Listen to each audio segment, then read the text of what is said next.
Ladies and gentlemen, it is an honor for me to be here at the Italian Institute for International Political Studies, one of the top think tanks in Italy and worldwide. I know that 2019 marks the 85th anniversary of the establishment of this institute. During its decades-long activity, combining policy-oriented research with an equally significant commitment to education, the Institute has gone through a volatile period of history, bringing its contribution to policy making worldwide. So, once again, thank you for the invitation to address this audience. Ladies and gentlemen, I have no doubt that all of you here have heard about the non-violent, peaceful Velvet Revolution that happened in Armenia in April 2018. This revolution, being inner-driven without an outer support, was the hope of the Armenian people to reject decades-long era of corruption and fraud to establish the rule of law over the rule of power.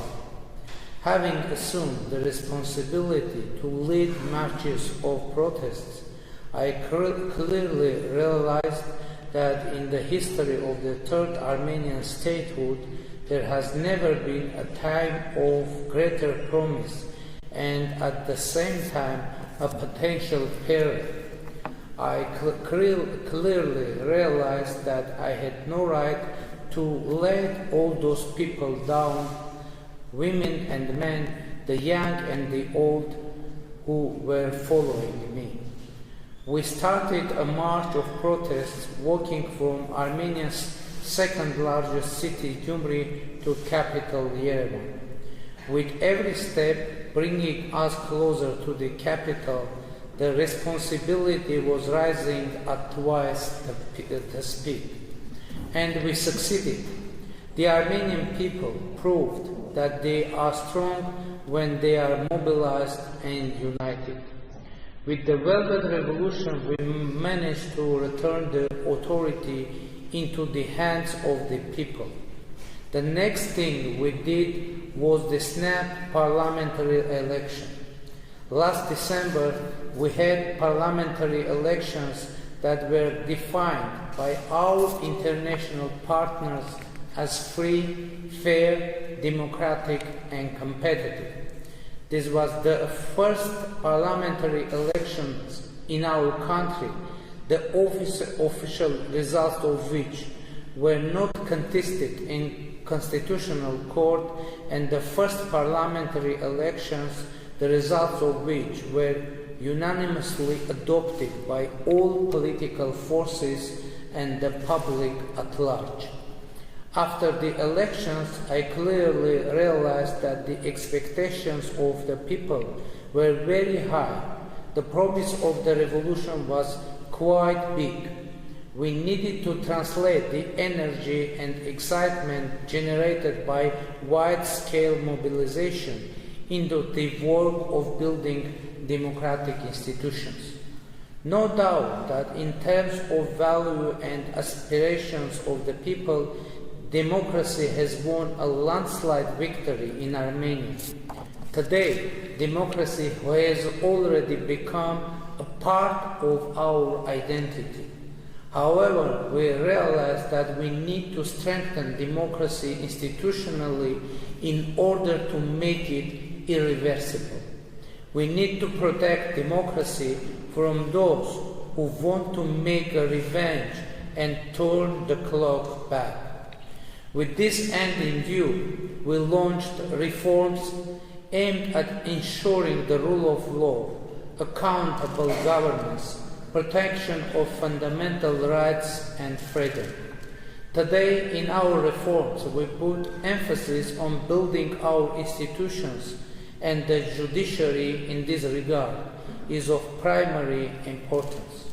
It is well known that without a truly independent judiciary and public trust toward the judicial system, it is not possible to establish a fully functioning democracy and the rule of law, but that trust has to be earned.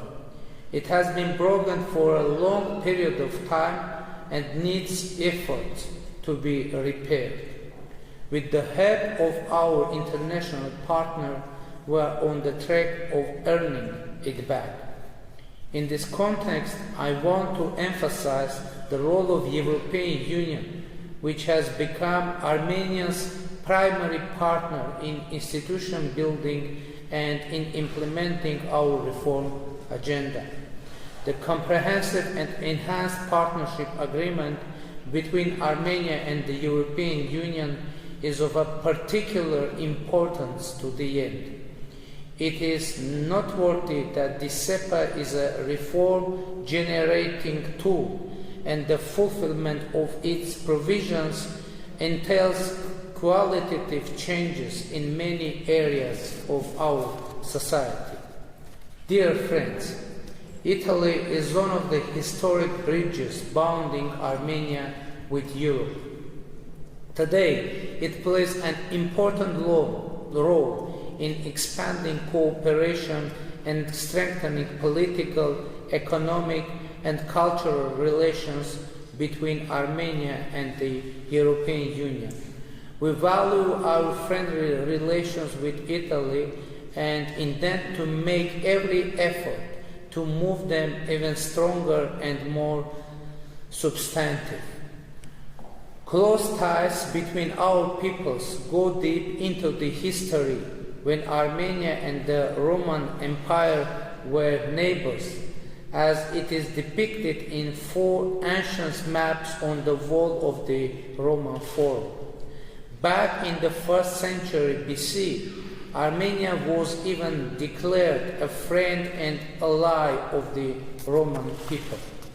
The close ties between our ancient peoples are based on shared values and the common Christian traditions, which of course are of the cornerstones of our friendship. For Armenians, it is of a great importance that the holy relics of the first Catholicos of the Armenian Apostolic Church are stored in the churches of San Giorgio Armeno of Naples and Nardo. One of the most important centers contributing to the renaissance of the Armenian culture is the modern era. In the modern era is the island of St. Lazarus in Venice, where the congregation of Mkhitariyats was founded 3 centuries ago. The congregation, which is still one of the major centers of Armenian studies, played an invaluable role in the enlightenment and cultural development of the Armenian people. It is yet another subject of common pride for us and Italians.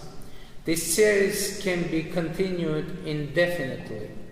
Traditional friendship between our peoples have created strong foundation for the development of cooperation between our countries. Today we are determined to do everything possible for further deepening our relations. Trade and economic cooperation is an important component of our relations. Italy is Armenia's second largest trade and economic partner among the European countries. In the first 9 months of this year alone, trade between the 2 countries increased by 14%.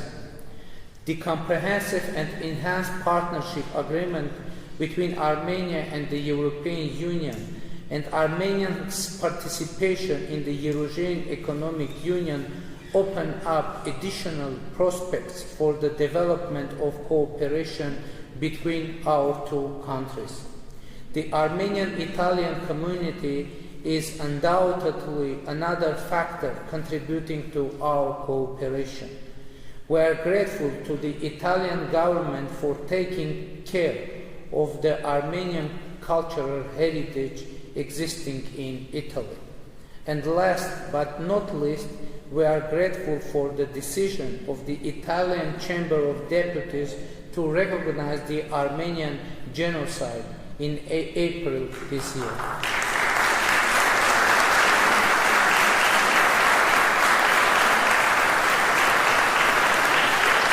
Thank you. Ladies and gentlemen, all of you here know that Armenia is located in a volatile region with many security risks and challenges. Unresolved conflicts which are producing ongoing tension, an arms race and hate politics are still alive in the South Caucasus.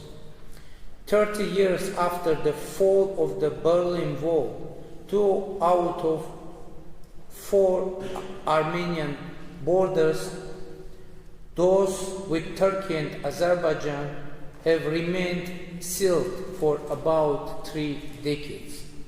By refusing to establish diplomatic relations with Armenia and overtly assisting Azerbaijan against Armenia and Nagorno-Karabakh, Turkey remains a serious security threat to Armenia and the Armenian people, who experienced the first genocide of the 20th century in Ottoman Empire and continue to face the fierce denial of truth and justice. Although the 2 other borders with our friends Georgia and Iran are open, however, in terms of economic efficiency, they can be considered only half open. Foreign policy challenges of our 2 neighbors limit the potential for external relations of our economy and undermine the possibilities for a full-scale regional cooperation. But the biggest security challenge for us is the Nagorno-Karabakh conflict. It still remains unresolved, becoming a source of permanent tension and threatening to escalate into another outbreak of hostilities. Anyone interested in Nagorno-Karabakh conflict should know the background of this conflict. This conflict is not a territorial dispute, as some have tried to present it in a simplified way. It is about the right to self-determination, human rights, and the physical security of the people that live there. The roots of the conflict date back to early days of Soviet Union, when an Armenian region with 95% of Armenian population was assigned to Azerbaijan by an arbitrary decision of the Communist Party. This happened as a result of an agreement reached between Bolshevik Russia and Kemalist Turkey in early 1920s. During the Soviet era, conflict was manifested by systematic and violent discrimination against the Armenian population, who formulated their bid for self-determination in 1988, just on the eve of the demise of the Soviet Union. In response to the aspiration of the Armenian of Nagorno-Karabakh, the authority, by the way, lawful aspiration, the authorities of Soviet Azerbaijan undertook severe measures to crack down on this movement with the use of police force. Ethnic cleansing with mass atrocities against Armenians were exercised in many areas of Nagorno-Karabakh and Azerbaijan. Then, as the Soviet Empire was in the process of disintegration, Azerbaijan, like other republics, started its withdrawal from the USSR.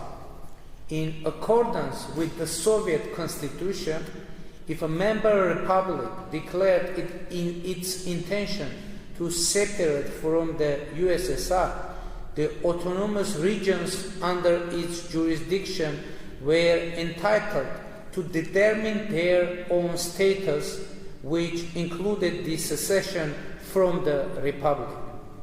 Making use of the Soviet constitution, Nagorno-Karabakh Autonomous Region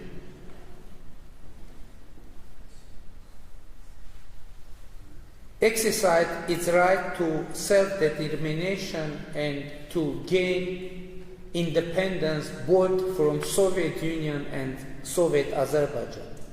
Nagorno-Karabakh declared independence from Azerbaijan exactly in the same way as did Azerbaijan separating from Soviet Union.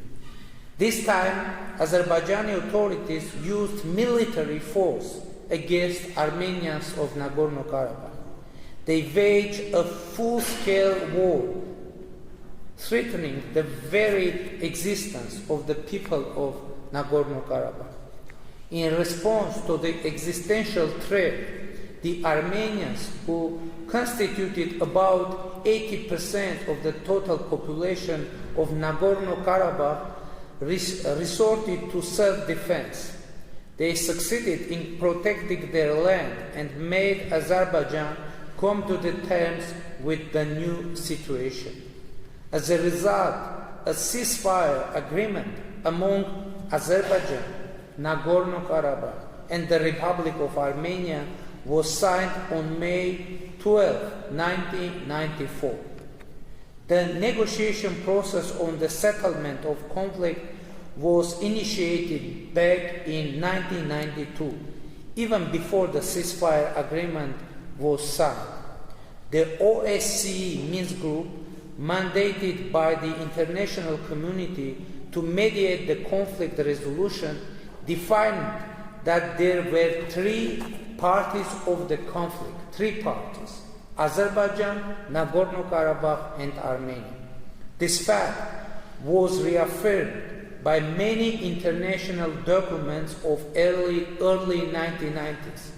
Indeed, for a long time, Nagorno-Karabakh participated as a party of the negotiation process. In early 1990s, even a number of meetings were held between the leaders of Nagorno-Karabakh and Azerbaijan, as well as the Minister of Defense of Azerbaijan, Nagorno-Karabakh, and the Republic of Armenia. By the way, a prominent Italian politician and diplomat, Mario Raffaelli, who rendered a lot of efforts toward normalizing the situation in the region, was the chairman of the Minsk Conference, the first international officer charged to deal with the conflict in early 1990s. Minsk Group meetings, which among the others two parties to the conflict were also attended by the elected representatives of Nagorno-Karabakh, took place in Rome, in capital of Italy. Unfortunately, despite the decades-long efforts of international mediators, the Nagorno-Karabakh conflict still remains unresolved. What are the reasons behind this situation? First and foremost, Azerbaijani authorities refused to negotiate with the representative of Nagorno-Karabakh. They claimed that Nagorno-Karabakh should be considered an indivisible part of Azerbaijan. But this is really a very odd position. On the one hand, Azerbaijani authorities want Nagorno-Karabakh to be a part of their territorial integrity. On the other hand, they do not want to conduct a dialogue with the representatives of Nagorno-Karabakh. Is this not a somewhat weird? What does this position mean? It means that Azerbaijani authorities, in fact, do not want to negotiate with the people of Nagorno-Karabakh just because they only want the territories but not the people. To be more precise, they want territories without the people. It means that they hope to resolve the conflict by military means, occupy the territory in Nagorno-Karabakh, conduct ethnic cleansings, and get rid of both Armenians and the problem itself. Military solution is not ruled out. That was a typical statement made by President Aliyev of many occasions. Anytime we can solve this issue by military means. That was the statement made by President of Azerbaijan Ilham Aliyev in January 2017 at the government meeting discussing the economic development of the country.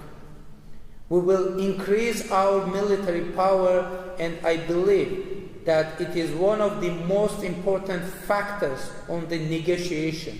That was the statement made by President Aliyev on November 5, 2018. On another occasion, on December 17, 2018, he said that, I quote, "Our military forces and our power are the key factors among all factors for the resolution of the Nagorno-Karabakh conflict." End of quote.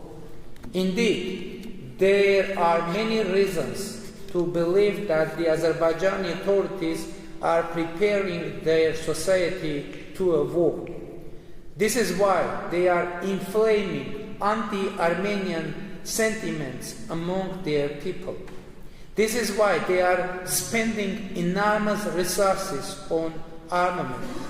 This is why the anti-Armenian hate speech has become actually official policy in Azerbaijan. This is why Armenophobia became a state policy in Azerbaijan. I will bring some concrete examples of that policy in action. Any foreigner who visits Nagorno-Karabakh is blacklisted by Azerbaijan. This list already includes more than 850 people. Citizens of any country who bear an Armenian surname or suspected to have Armenian ethnic origin cannot enter Azerbaijan.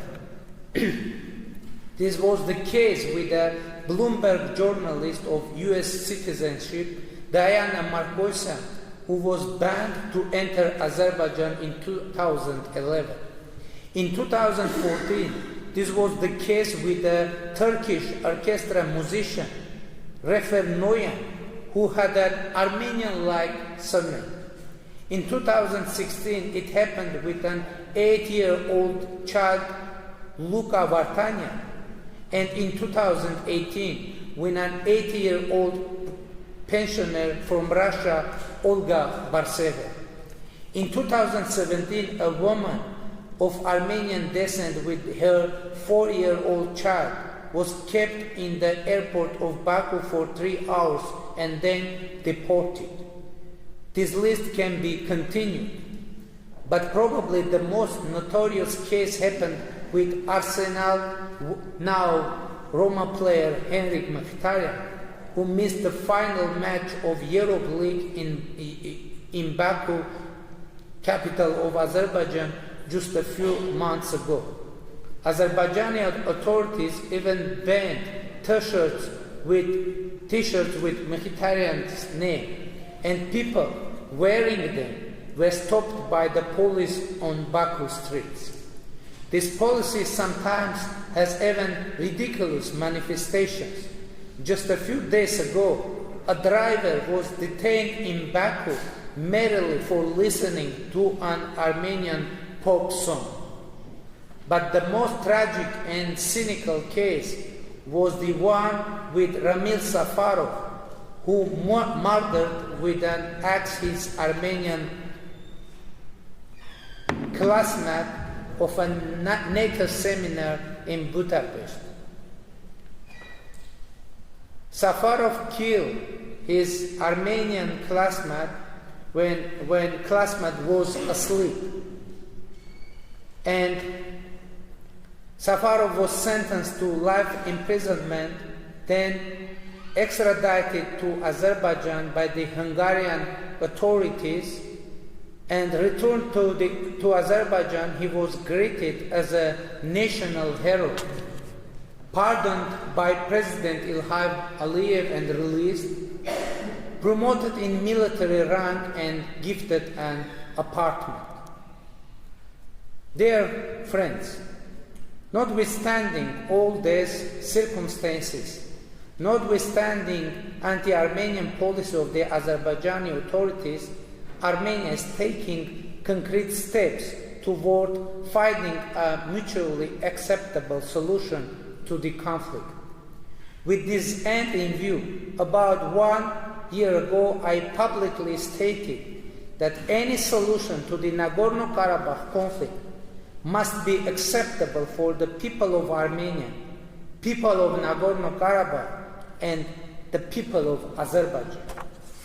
I was the first Armenian leader who voiced such a position, and I was heavily criticized in my country for such a formula which places the three parties of the conflict on an equal footing. Nevertheless, I strongly believe that this is the only way to the peaceful and lasting settlement of the conflict, because it offers a possibility for compromise, mutual respect, and balance. In order to move forward, I expected a similar statement from Azerbaijan. Should we hear such a statement from President Aliyev, this would be a real breakthrough in the negotiation process. However, the highest authorities of Azerbaijan remain on their position, which aims at a solution of the conflict acceptable only for the people of Azerbaijan. It gives me an additional reason to believe that Azerbaijan is nursing hopes to resolve the conflict by military means and doesn't want to find a solution at the negotiation table. However, the Azerbaijani authorities should understand that there is no alternative to the peace talks and the peaceful solution to the problem. First of all, it is absolutely useless to speak with Artsakh, with Nagorno-Karabakh and Armenia in a language of threat. It's a path to nowhere. Azerbaijan once tried to speak the language of violence force with the people of Nagorno-Karabakh and faced serious consequences despite its huge superiority over Nagorno-Karabakh in terms of both population and the armament. Attempts to avenge this military failure will not lead to anything good. A military escalation in our region will have disastrous consequences with even a global impact. Apparently, Azerbaijan being engaged in hostilities would provide a fertile ground for those terrorists who lost ground in Syria and Iraq and now are looking for new territories to set up their operations.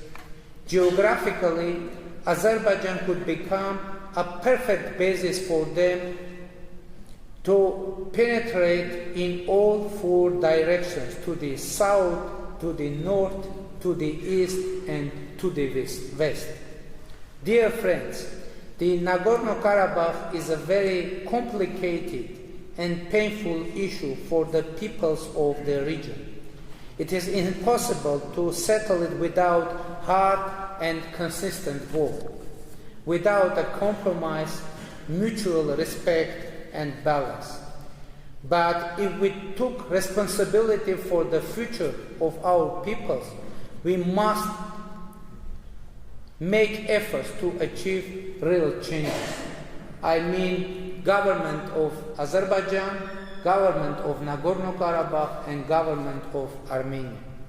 We are sincere in our aspiration for peace in the region and are open for dialogue to reach a solution to the conflict which will be acceptable for people of Armenia, for people of Nagorno-Karabakh, and for people of Azerbaijan. This is our approach, and we are ready to negotiate on the basis of this new paradigm. Concluding my speech, I would like to tell you that before coming to you, I went through the website of the Institute, and one of the headlines of the discussions you had caught my eye. I read as follows: "Ink is better than blood." There was enough blood in this conflict. We need ink and firm hands to put an end to it and to bring peace to the peoples of our region. Thank you for your attention. Now I'm ready for your questions. Thank you very much.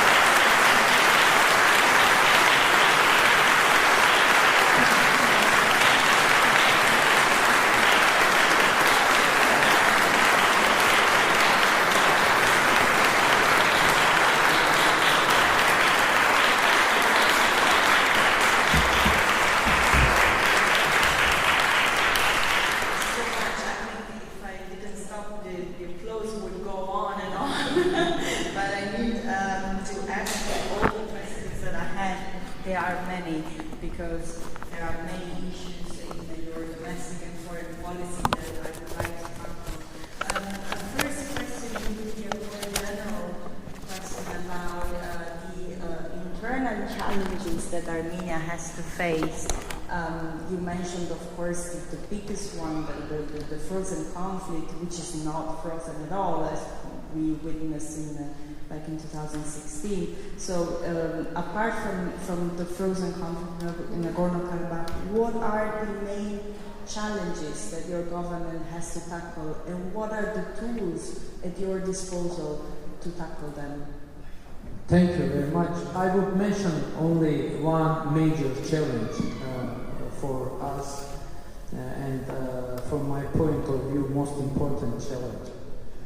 As I said, now Armenia is a democratic country, definitely. But I think that our democracy now is kind of emotional democracy, and it like a vague democratic.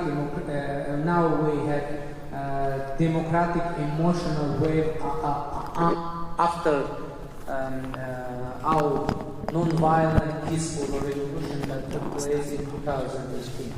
And now we need to make our democracy, to transfer our democracy from emotional democracy into the institutional democracy, to guarantee the sustainability of our democracy.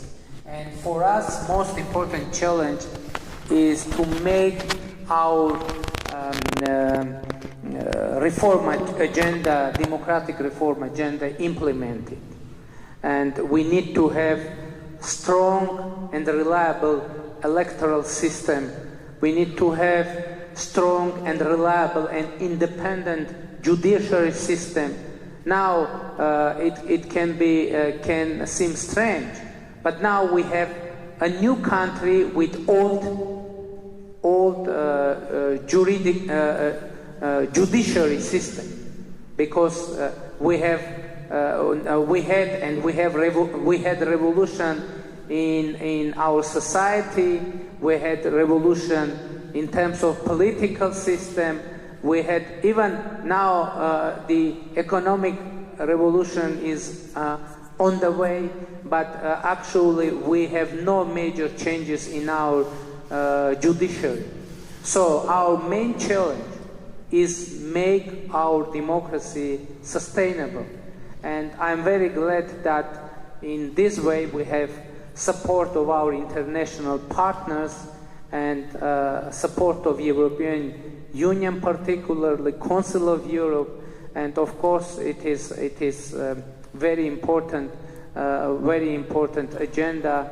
And I mentioned economic revolution, and it is also very important for making our democracy sustainable, because I think that for sustainability of our democracy, it's very important to overcome the huge scale of poverty in our country.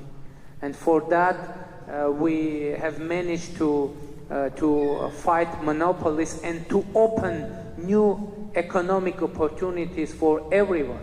And now our main message to our people is that only tool for overcoming the poverty is economic activity.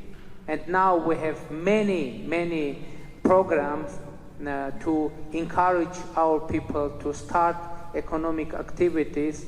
And I'm very glad that this motto is bringing concrete result. And this year we expect to have economic growth more than 6%, and it is very good news for us.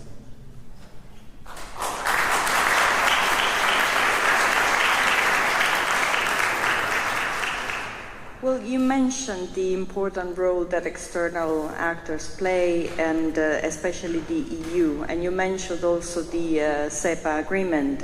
So I would like to ask you, what are the dimensions that could be improved? What is Armenia expecting from the EU? And linked to this, I would like to ask also a question from a follower on Twitter who's asking about Armenian aspirations to join the EU. Do you think that your country, similar to the neighboring Georgia, has also EU aspirations, or how do you see the relations with the EU evolving in the future? You know that Armenia is a member of the European Economic Union. And in our agenda, we have no question of joining European Union, because we are in the process of economic integration in the European Economic Union. But in terms of democracy and institution building, and we are cooperating closely with the European Union in the framework of SEPA, which is actually a mutual agenda of making a stronger Armenian democracy in Armenia. And by the way, I would like to stress that democracy for us isn't something that was brought or was imported from anywhere to Armenia, because it is very important to understand. Despite I know that many countries or many institutions are very suspicious about the revolution in Armenia, but it is very important to state that it was a totally inner-driven process, totally domestic process, and there was no one foreign force engaged in our revolution. And by the way, my belief is that is the most important reason that we have managed to make this revolution totally peaceful, totally, without any victim, without any violence. And it is very important to understand that democracy is in mind of our people. Democracy is like our national value, and it was showed within our revolution when 100,000 people stood up for democracy, for rule of law, and for fighting corruption, and for making Armenia as a real democracy. And I'm very glad that now Armenia is considered like a hope for democracy worldwide. And I would like to assure you that we will address the hopes of international community for making democracy strong again.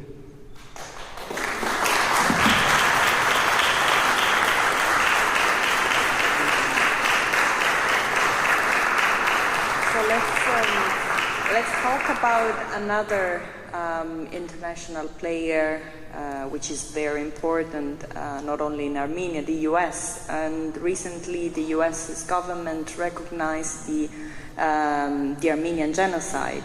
And that was a decision that, it took over 30 years for the US's government to achieve. So how do you evaluate this decision, and how do you think it can impact on the regional equilibrium? Yeah, of course, it is a very important decision, and but I would like to stress that in United States the recognition process was going on for many years because state senates and houses were recognizing the Armenian genocide, and if I'm not mistaken, all 49 states have recognized the Armenian genocide at the moment when House of Representatives recognized the Armenian genocide.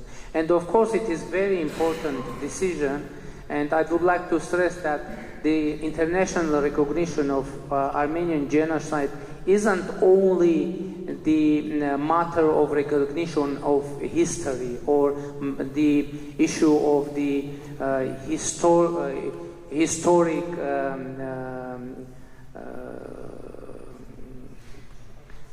judiciary. Yeah?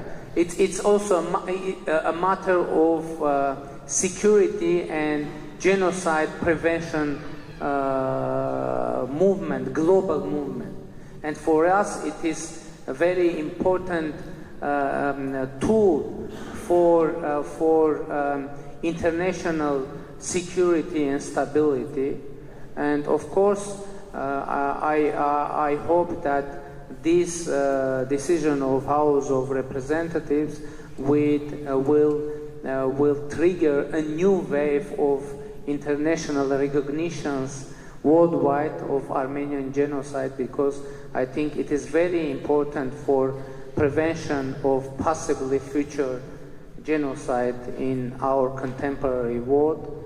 And you can see what's going on in Syria, what's going on in Near East. It is we had there some expression of genocide-like actions against Yazidis. The genocide of Yazidis happened there, and we need to prevent further genocide, and for that very important to recognize the genocide that unfortunately already happened. And in this decision in the US, we saw that the Armenian diaspora played a great role, especially some members of the diaspora, of course, the most famous being Kim Kardashian. So my question now would be, how do you evaluate the role of the diaspora worldwide, and whether you have some programs for the return of some members of this diaspora, also considering the demographic problems facing Armenia? Yeah, great repatriation is a very important point in our government program, and we hope to be able to start such a process to bring Armenians back to Armenia. But it's very important to understand that it isn't. We don't mean that all Armenians should always live in Armenia, because in contemporary world it's very important for everyone to be able to move around and go to the different countries. But for us, it's very important to bring some Armenian investment to Armenia as well, and of course bring many people to bring back many our compatriots to Armenia, because now we opened new opportunities and we created new situation and atmosphere in our country. And by the way, the number of the Armenian citizens seeking asylum in the European Union decreased tremendously after our revolution, and it is very concrete fact that now Armenia is much more attractive for Armenians to live in. And by the way, you mentioned Kim Kardashian. Recently she visited Armenia and she said, not this time, before that, this time she came with children but unfortunately Kanye didn't visit, and she came to baptize her children in Armenian church, and I met with her, and she said that is intended to start a business and to make investment in Armenia, and I think it is very good news, and we hope to have Kim Kardashian in Armenia, not only like a TV star, but also as an investor, which will be very good advertisement for Armenian investment for making investment in Armenia. Well, she is a businesswoman, so why not? I would like to ask also about relations with Turkey. You already mentioned that the relations remain problematic, but I would like to ask whether there are some concrete prospects for normalization in the future, and how the EU could help Armenia and Turkey achieve a normalization in their relations. You know, I said already that unfortunately our border with Turkey is closed. But the question is, who closed this border? Actually, this border is open from Armenian side. It is closed from Turkish side. And we have very strange situation, as Armenia announced we are ready to start diplomatic relations with Turkey without any preconditions. And the problem is that Turkey ties relation with Armenia with Armenia's relation with Azerbaijan. And it is very strange situation when the relations of two countries are connected with the relations of Armenia with the third country. And it is quite strange situation, and as I said, Armenia is ready to start diplomatic relations with Turkey without any preconditions. And if Turkey is ready to start diplomatic relations with Armenia without any preconditions, it can bring concrete changes in our relations. But unfortunately, we have no any information that Turkey is ready to start such a relation, because Turkey has some precondition connected with Nagorno-Karabakh, and it makes the situation more complicated. I would have a lot of questions, but I know that you have to visit La Scala tonight. So I would like to conclude this talk with my last question, which is, of course, about Italy. You mentioned the great historical and cultural ties that unite our countries, despite the results of the Euro 2020 match a few days ago. I hope you still like us. You shouldn't have mentioned that. You have to know that I was rooting for Armenia, I swear. So I would like to ask about the relations between the two countries. What are the dimensions that could be strengthened? What could Italy do in particular for Armenia? Invest in Armenia, first of all. And recently I'm very glad that during last month we have 2 Italian companies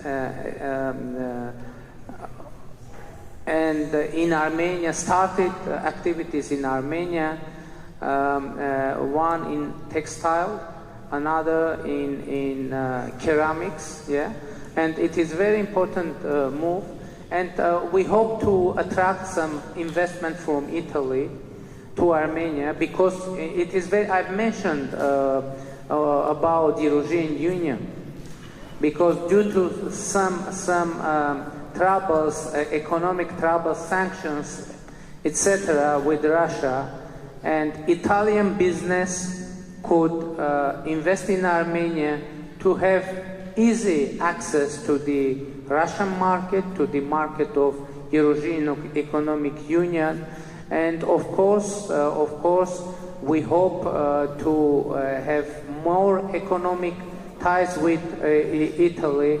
But I should mention once again that Italy is the second biggest trade partner for Armenia in European Union.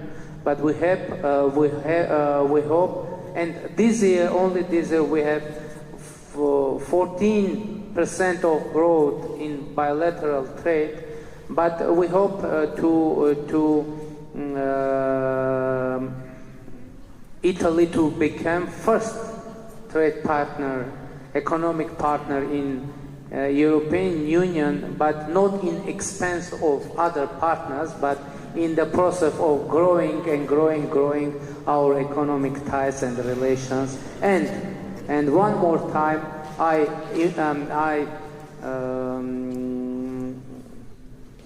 invite Italian business and investors to invest in Armenia, to invest in New Armenia, where there is many good opportunities, new opportunities, and we will guarantee the security and success of all investment in Armenia. So welcome to Armenia.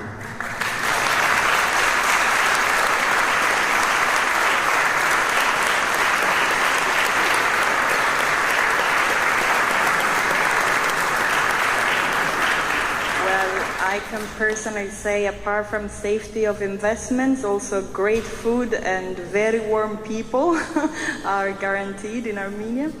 And on this, I didn't want to mention food and wine, Armenian food and wine in Italy, to be diplomatic, you know. But I'm very glad you mentioned that. I am a testimony. You have great cognac and great food and great people above all. And on this note, I thank you once again for being our guest. And it was a real honor for us to have you here. And wish you all the best for this new Armenia's undertakings. And of course, enjoy La Scala tonight. Thank you very much. Thank you.